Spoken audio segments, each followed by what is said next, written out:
Good afternoon, everybody. Thank you for joining us today for our webinar on succession planning for family business resilience. This webinar is being held as part of our Governance in Family Firms webinar series that we've recently launched to support the sustainability and resilience of family businesses across the Gulf region. For those of you who've been following us from the start, the Governance in Family Firms program is our flagship program and where the Pearl Initiative really came to life as the region's only non-profit business-led organisation commissioned to promote a corporate culture of accountability and transparency across the Gulf region's private sector. Today's discussion will focus on the contemporary landscape of family firms and in particular succession planning, where new cohorts of family members are joining the business, presenting unique challenges and opportunities. More often than not, the generation running a business create the company they want to manage, which unfortunately may not be the type of company the next generation want to manage. If that is the case, the business may not be resilient to future challenges.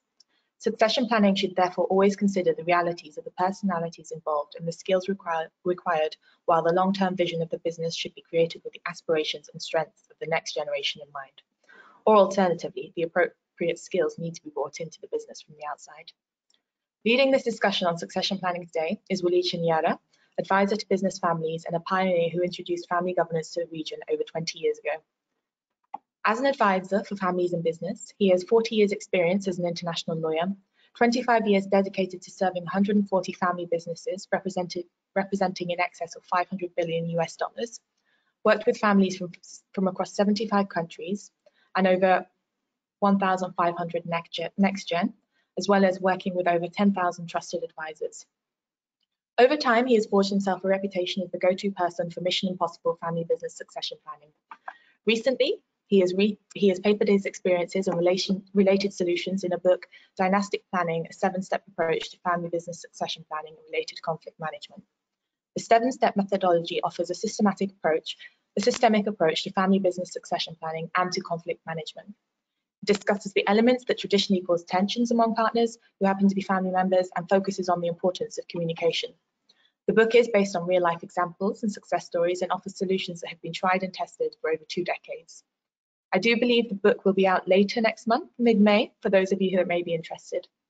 I will now hand over to Walid, who will walk you through the objectives of his lecture here today and present you with his thoughts and experiences. As with all our webinars, we do want this to be as interactive as possible, so please do feel free to ask questions. Those will be filtered through to Walid. Whether he answers them immediately or hopefully later on towards the end of the webinar, we'll leave that to him, but he has promised to answer all questions, so feel free to file them through. Hope you enjoyed today's session and Ramadan Kareem.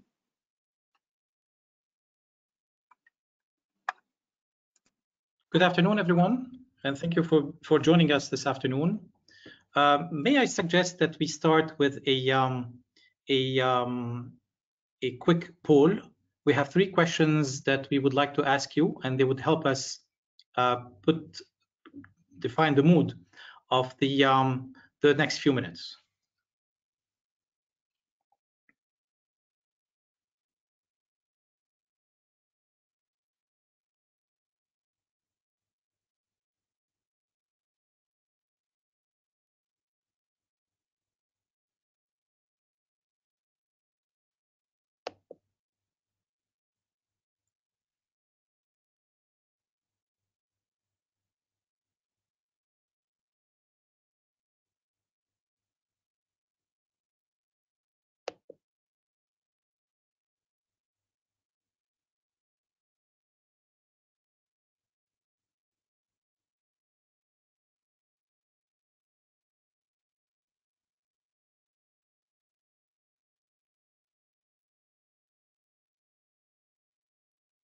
So 81% of you have chosen the first answer. Now we go to the second question.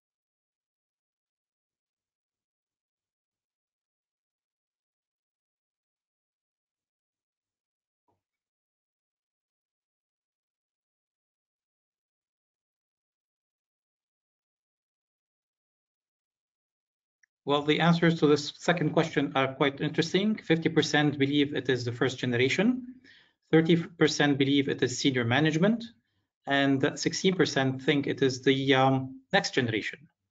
Very interesting. Let's go to the third question.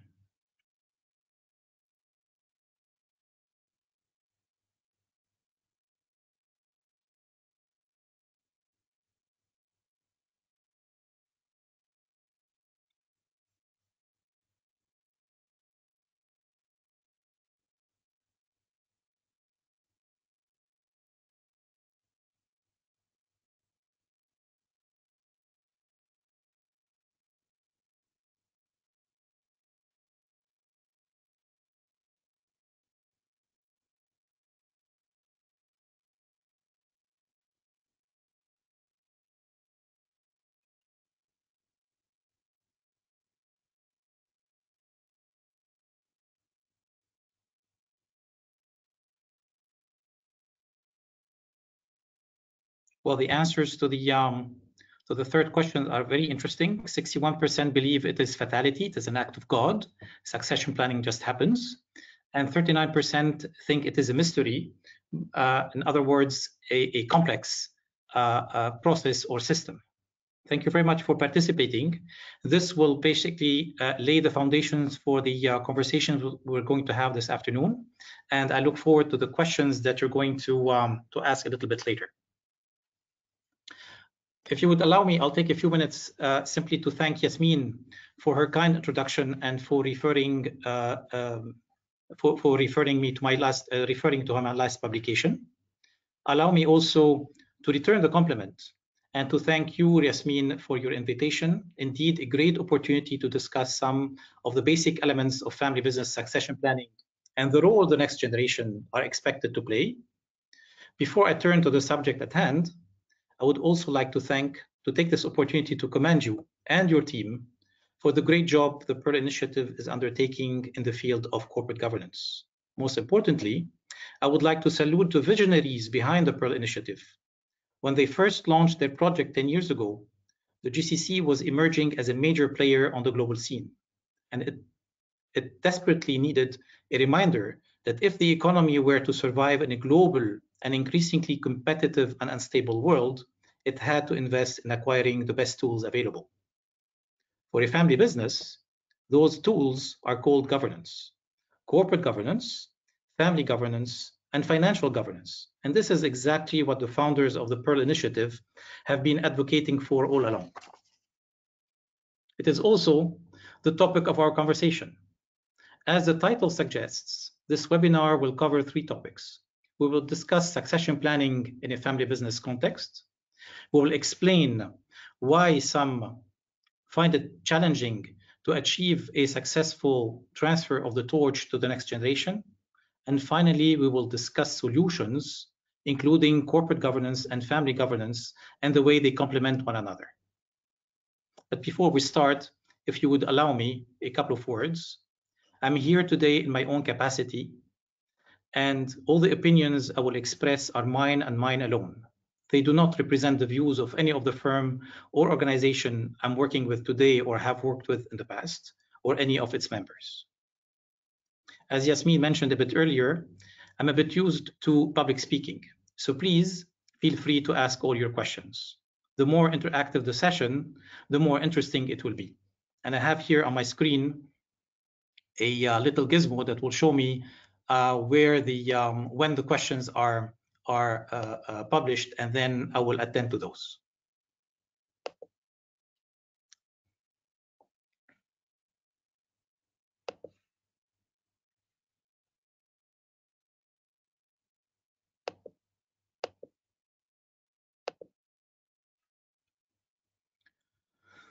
All right, you most of you are very familiar with the following cliches.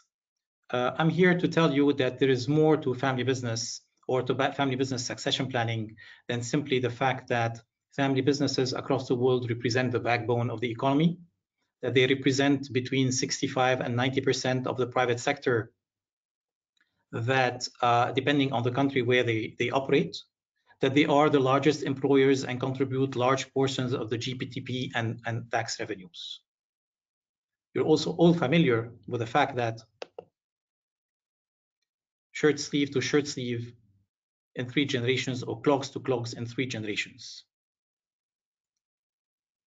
But perhaps you are less familiar with the fact that we strongly believe that the next generation family business members are all first generation entrepreneurs in their own rights.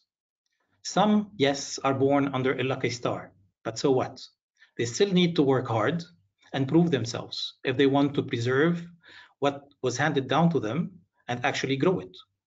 Family business is a partnership among individuals who happen to be blood related, and you may not choose your family, but certainly you can choose your partners. You remain free at all times to enter or to exit a partnership if you so wish. Sometimes these decisions come at a cost. However, you would need to learn how to make a choice and how to assume your choices. Partnership in a family business is not a fatality. I mean, I've seen the results of the polls. This is not an act of God as such. Because it is a partnership, it is definitely a premeditated voluntary act. You choose to enter a partnership or you choose to exit a partnership. As we said a bit earlier, you don't choose your family, but you choose your partners.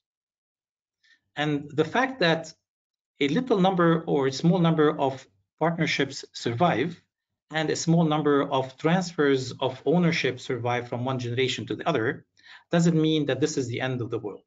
We looked into this and we wondered why this is happening. It happens at the same time to mergers and acquisitions, it happens to marriages, and it happens to the family business transfers. And if you note from our research, the proportion of failure is very high. It's between 15 and 90% for each one of these categories. And we really wondered why. And we started to research this and to figure out what are the common causes of failure, but also what are the common causes of success. So instead of focusing on failure, we decided to research and to focus on successes. We found that partnership or their success to a combination of factors. The first factor is the one that we call the relationship among individuals, what we call me, you, and we. In every relationship between two individuals, there are 3 parties involved. And maintaining the equilibrium between these 3 parties increases the chances of success. The second factor we looked into is actually the ingredients that strengthen the relationship between parties. The first one is love, the second is respect, and the third one is trust. Love your family, love your employees, love your neighbor, love your partner, respect them for who they are, respect the fact that perhaps their opinion is different than yours and that they have their own opinion, and working on trusting them. Trust, of course, does not fall from the sky either. Trust is nurtured over time by acts, by deeds, and by words. So people need to work on this. And reaching the harmony between love, trust, and respect is a second factor that may contribute to the success of a partnership. The third factor, which is the most important, which is actually the glue that solidifies a relationship, is the continuous communication among people. Internal communication, external communication, horizontal communication among people from the same layer, and vertical communication, and actually communication all around. Communication in a family business environment is the same as location with respect to real estate. You've all heard of location, location, location when it comes to the success of a real estate project. The same applies with respect to families in business. Communication, communication, communication. The communication is definitely the element that ties in all the ingredients that constitute or support the success of a partnership. But after having looked at all this, we decided that identifying the elements that strengthen the glue was not enough. We wanted to dig deeper. So we looked at what made family businesses successful around the world. And we found that the first element that makes them strong is basically the strength of the bond among family members and the culture of privacy families try to develop and nurture among themselves. You all recall the example of the family behind Louis Vuitton that was looking to acquire the Hermes. And they went on the public market and they acquired as much shares as they could that were listed on the stock market. And when it came to convincing family members to starting selling their shares to them, the family got together, they bonded, and they actually prevented the enemy from coming in. And this is what we mean by bonding. At the end of the day, the strength of a family is dependent on the strength of the people who constitute this family. The second element that makes for a successful family is what we would call the security. The family adopting and implementing what we would call a comprehensive and a scalable governance system in the interest of the family and in the interest of the business. And governance comes at the various layers, not just corporate governance, but also governance at the level of the family, the relationship among the people themselves, the people behind the business, the people behind the money, and governance at the level of their financials. Everything has to be organized and discussed and agreed upon among the partners so that this venture among themselves would survive long term. And the third element is the ability and the willingness of the parties to a partnership to dance together. The seniors within a family must be able and willing to pass on the wealth to the next generation, and the next generation must be also able and willing to take over from the senior generation and work towards passing on the wealth to the following generation. And this is how you would have a cycle, and this is how you would have the sustainability of a successful family. You must have certainly heard of the handful of family businesses that have been in existence for 200 and 300 years. And there is a handful of them. And we looked at them and we found that what was consistent between them was the strength, the security, and the sustainability of those families and how they did it. And this is what we called the 3S insurance policy as such. The next challenge that we had was to figure out how can we use what we have learned to help other families become more sustainable and ensure that their businesses will pass on from one generation to another. We went back to basics. We looked at sustainability, and we discovered that sustainability basically is longevity, is continuity. And continuity cannot be done in chaos. Continuity needs a kind of comprehensive plan, what we call a succession plan. And then we said, if sustainability means a successful succession plan, why then so many families fail at succession planning and at transferring their wealth to another generation? Why the proportion is so small? We took a two-pronged approach. First, we looked at the family business ecosystem. What comprises a family? What does a family business all about? Then we looked at what is really meant by succession planning and how it happens, how it takes place. First, the family business ecosystem. The family business ecosystem is comprised of three elements: the family, including its past, its present, and its future; the family business, and the relationship between the shareholders, the management, and the other stakeholders in a family business; and the third element is the family finances and the relationship between the beneficiaries of the family finances, the trusted advisors who work with them, and the third-party service providers.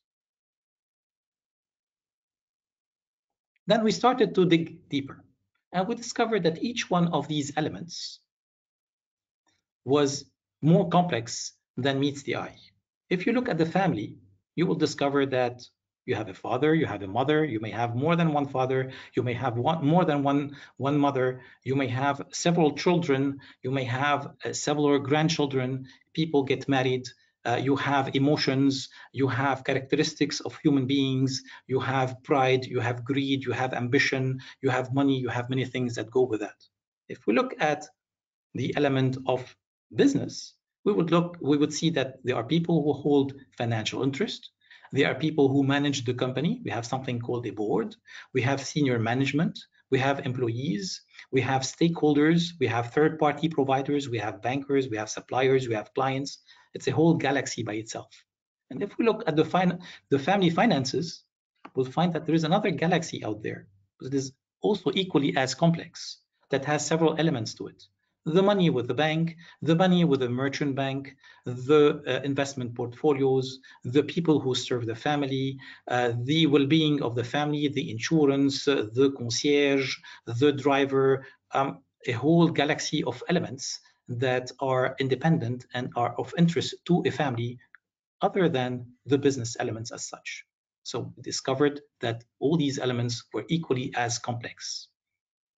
A first layer, as we just mentioned, every element within the family business ecosystem was comprised, as we just said, of sub-elements. Some of these sub-elements are tangible, that you can touch. Others are intangible, like emotions, like love, like fear, like ego, like greed. These are intangibles. And then when you look harder, you discover that family business are all about people, with everything that is good about people and that everything that is ugly about people. Each one of us has a life history. Each one of us has personal experiences. Each one of us has his own yin and yang that affect the way they behave, the way they develop, the way they move forward, the way they think, and the way they behave. And then we have a second element, which is money, what it means, and what is the relationship between people and money. And then finally, we have emotions, as we just mentioned, dealing with rational and irrational, the spiritual and the non-spiritual, the heart versus the brain, the mind versus matter, and so on and so forth. And if we look even further, we will discover that not everybody recognizes that death is part of life. I'm not just saying that people are born, people have a life, they go to school, they get married, they age, and then they die. I'm saying that life is not constant. It is not linear. It goes up and down. There is a continuous change. There is life after death. There is an end to something and the beginning of something else. And then there is another element which is quite important, which is reminded to us by Khalil Gibran in The Prophet. And he summarized it in a very few words, but very important words. Our children are not our property. Very often parents care for their children. They love their children so much. They believe that children are their property. What Khalil Gibran is telling us is that children are their own person. They are autonomous, they are independent. And if I look at the poem itself, it says, your children are not your children. They are the sons and daughters of life's longing for itself. They come through you, but not from you. And though they are with you, they belong not to you. They are autonomous in the real sense of the word. Finally, the third element that people tend to forget sometimes is that the family business ecosystems, with its sub-elements and sub-elements, is in perpetual motion. It keeps on changing, and this is an illustration of how things keep on moving, whether it is at the personal level, whether it is at the financial level, or whether it is at the business level. Things are in perpetual motion, and the thing is, they move and they change all at the same time. And if we look, we still have to strike a balance between what is important to us as individuals and what is important as a business, as finances. What comes first? Do I sacrifice everything for the interest of the family, or do I sacrifice the family for the interest of the business? Do I grow the business at the expense of the needs and the well-being of the family? These are major questions that have to be addressed as we move forward and as we dig in to figure out what is important for a family, what is needed by it, and where it's going from here. The second element we looked at is what it means, what succession planning actually means, and how we can ensure its success. We just discussed the family business ecosystem as such, the 3 elements. Now we're going to touch on the succession planning. What does it mean actually? Because some of you did answer that succession planning was an act of faith, an act of God, that the seniors or perhaps management are the ones who trigger succession planning and so on. So we decided that perhaps it was important to dig deeper into this. We discovered that succession planning, the journey as such, has its own complexities. Succession planning is about somebody giving something to somebody else. It's about giving and taking. It is the exercise leading to passing the torch from one generation to another in an orderly fashion. And succession planning must be distinguished from estate planning. Estate planning is basically the inheritance. When father dies, I end up inheriting my portion of the estate. Succession planning is something else. You do not inherit leadership. You do not inherit management. You do not inherit vision. This is something you need to work on. Succession planning requires a willing and an able giver, as we mentioned earlier, but also a willing and an able receiver. One hand does not clap by itself.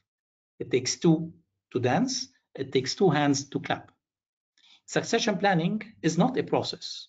We discovered that succession plan is rather a journey that starts sometimes from the cradle, and it evolves at the rate of the slower member of a family.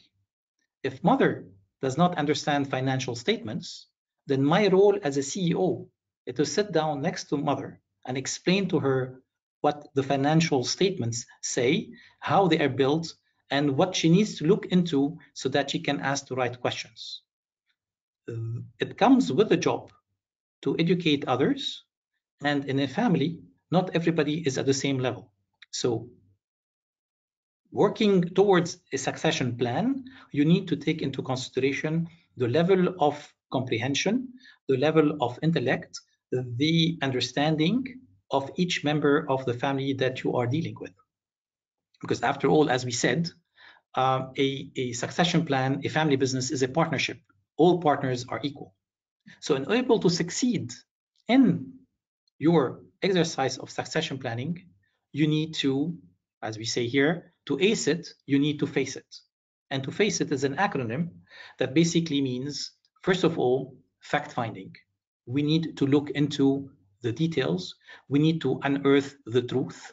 We need to understand what are the elements that make people tick, what makes a family positive, what makes a family successful, and what are the hurdles in front of a family business so that it can succeed and move forward. Second thing, because you are dealing with individuals, we need to secure the alignment of these individuals. They must all be on the same wavelength so that the partnership agreement can move forward. They all need to commit to one single project. You come into a partnership with another person, you agree to do one thing together.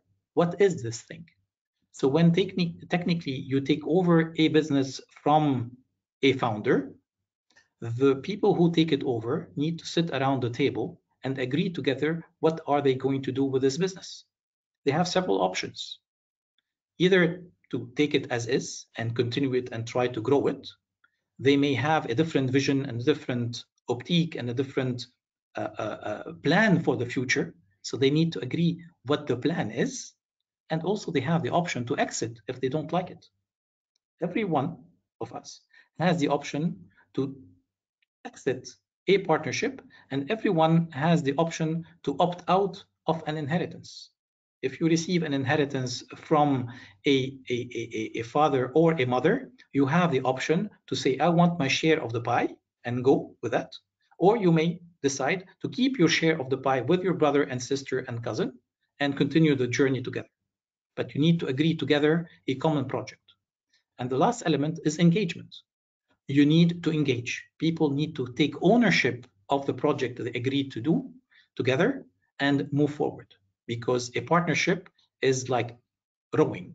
You need to all row in the same direction so that you can reach the destination you would like to reach.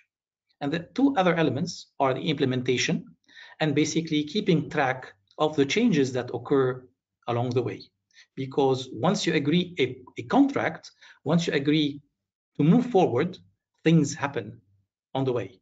So you need to adapt, you need to adjust to make sure that the project continues to stay on track and so that you can reach your destination. So this is where we came up, and I thank Yasmin again for having mentioned the book that I've written. I came up with a concept of 7-step methodology that will allow you to go through the journey of succession planning in a systematic manner, in an orderly fashion. And what are the 7 steps all about? The 7 steps are basically about, as we mentioned again earlier, know to give and take.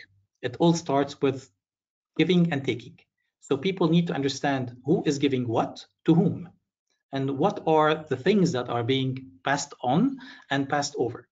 And the people who are receiving need to understand what is it exactly they are receiving and what they want to do with it. What is the red line? What are the compromises they need to make to take it over, if they want to take it over? And if they are not going to make any compromise, then they need to withdraw in an orderly fashion and not disrupt the partnership of the others. The second element that we identified was know your family. How many of us know exactly the life trajectory of our brothers and sisters and cousins and fathers and mothers? We need to understand who the family is, who are the members of the family. We need to get to know our in-laws. We need to get to know every individual member of our family tree so that we can understand what are their needs, what are their ambitions, what makes them tick. And actually, you need to get to know your partner, in other words. The third element is get to know your assets. We all think that we know what is the business is all about. The business we're going to take from our father or from our mother, we think we know. But we sometimes forget that these businesses have a history. They started perhaps before we were born. So there is something that happened before that we need to understand. We need to understand the root of things. We need to understand where the assets came from. We need to understand why things happened the way they happened and how to avoid the same mistakes in the future, and how to grow that business and how to grow those assets. So we need to understand what are the business assets. We need to understand what are the personal assets, what are the financial assets, and what are not the financial assets, so that we can take them over, because we need to know what we are taking over before we make a decision whether to take it over, yes or no. The fourth element is knowing your values, because we need to figure out what do we stand for other than making money. Who are we and what do we stand for? And this is a very complicated exercise. You need to figure out what you want people to remember you for, what is your brand name worth, and how people perceive your brand name. And this is your status in the environment. This is your status with your stakeholders. This is your status within the family itself. Your children have to be proud to be part of this family. You need to be proud to be part of this family. And what is it that you're going to pass on other than money to your family and to the community in which you live? The fifth element is know yourself. Because I am a party to a partnership, I need to get to know myself. I have to be able to look myself in the mirror and figure out what is it that I really want. Do I want to be part of this? Yes or no? And then the next element is number 6, which is know your options. If I don't want to be part of it, or if I want to be part of it, I need to know what are my options. What are the conditions that I need to fulfill to be part of the group, to be part of the partnership? And what are the conditions for me to exit this partnership? What happens then? What are my options? And the seventh element is actually you need to know how to conclude. When we enter a succession planning journey, we tend to sit with family members and we hear all sorts of stories. Some people dwell a lot on the past. Some people keep on coming back to same issues that are hurting them and that are perturbing them. But at one point in the conversation, we need to put a stop to the conversation. We need to move forward. So we need to take stock of the past. We need to take stock of the present and eventually start building for the future. We need to start thinking and dreaming of the future. So we draw the future. So we have to put a stop to the conversation. We have to start building towards the future and actually lay the foundations for a solid future. And then, as we said, nothing is carved in stone. After a few years, we need to come back and revisit so that we figure out, we understand what is out there, how to improve on it, and how to grow it so that it is sustainable over the years and in the hands of future generations as such. We said that a succession planning exercise is a journey. It culminates in a family charter. Basically, some people would say a charter of trust, but it is also a partnership agreement between the people who sit around the table and discuss their future and the future of the business that they are taking over. We tend to want a family charter to be in writing. It is a written instrument summarizing the understanding among the people sitting around the table, and that is binding among those people. A family charter that is drafted in accordance to applicable laws is a contract, and it is enforceable among the people who are members of that party who sat and discussed and agreed. Experience has shown us that the most effective family charter is the one written by the family itself.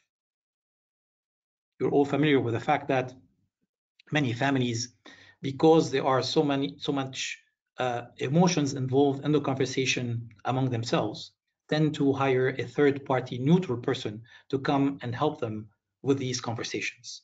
The role of these third-party advisors is simply that of coaches, simply that of a person who comes and facilitate the conversation, perhaps help ask the hard questions.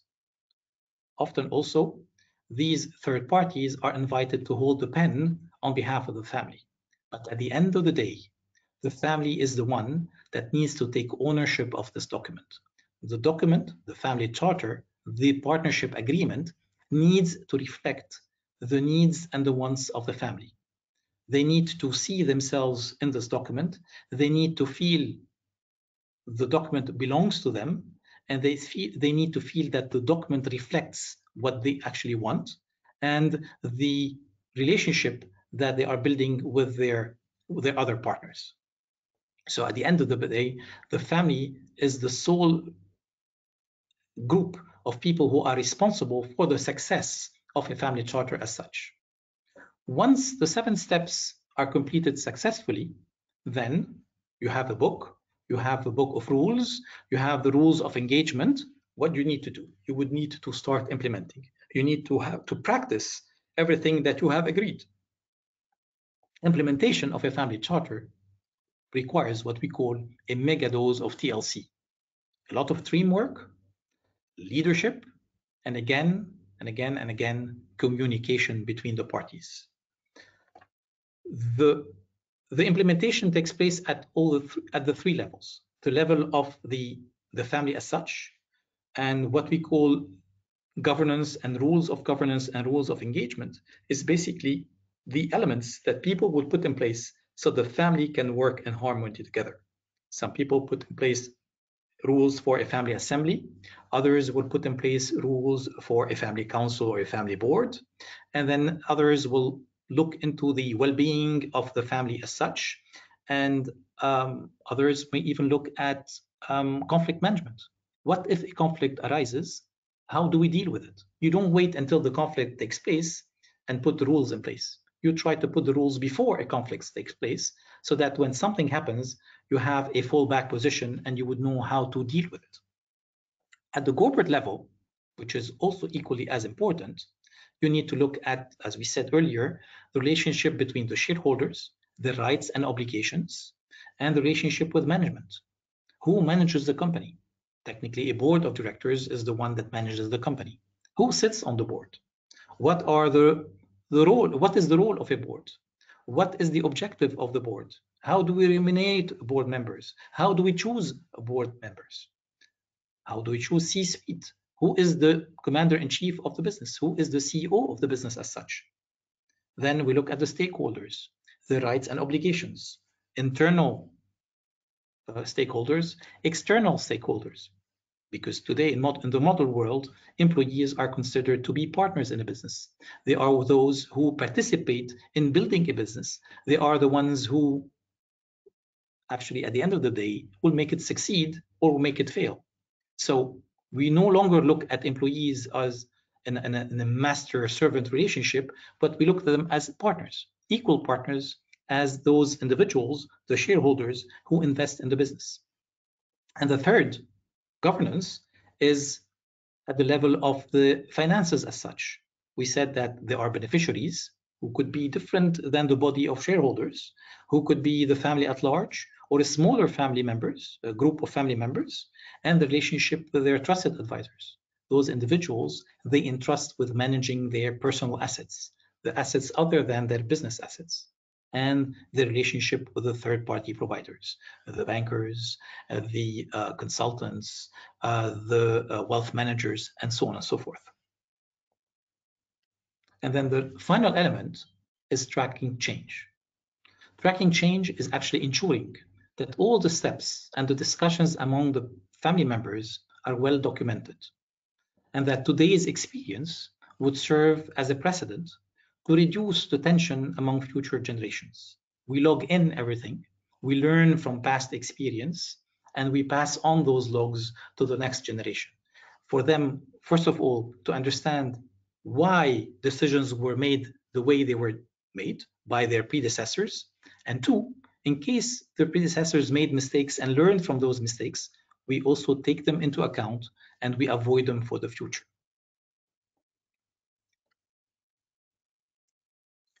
With this, we're close to the final words about this in this webinar, and I would leave you with 3 messages.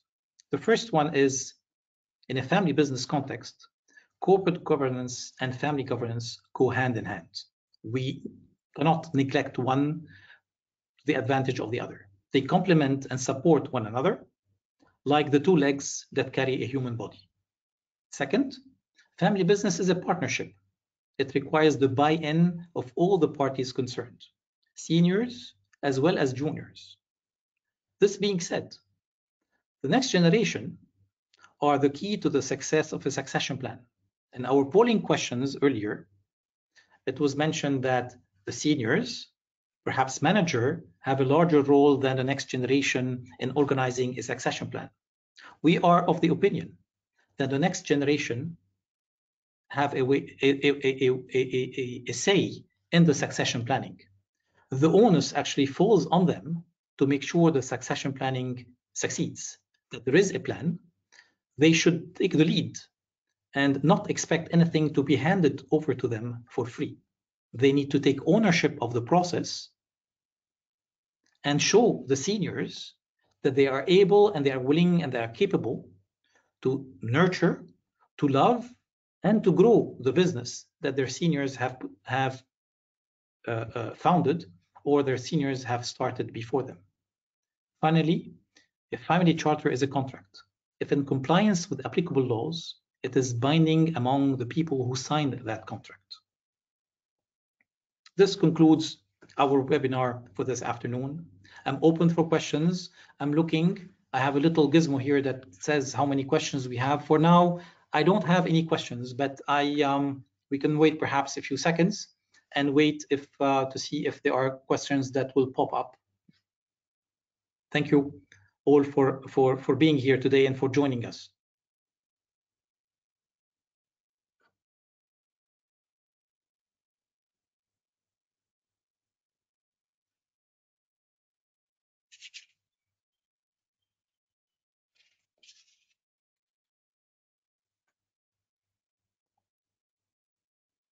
No questions?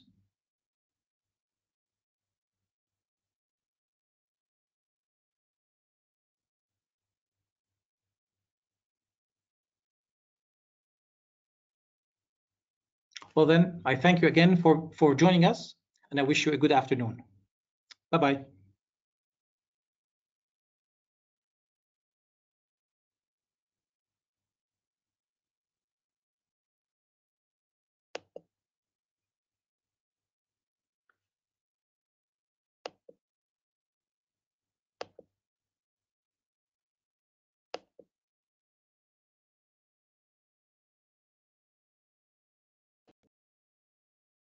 food.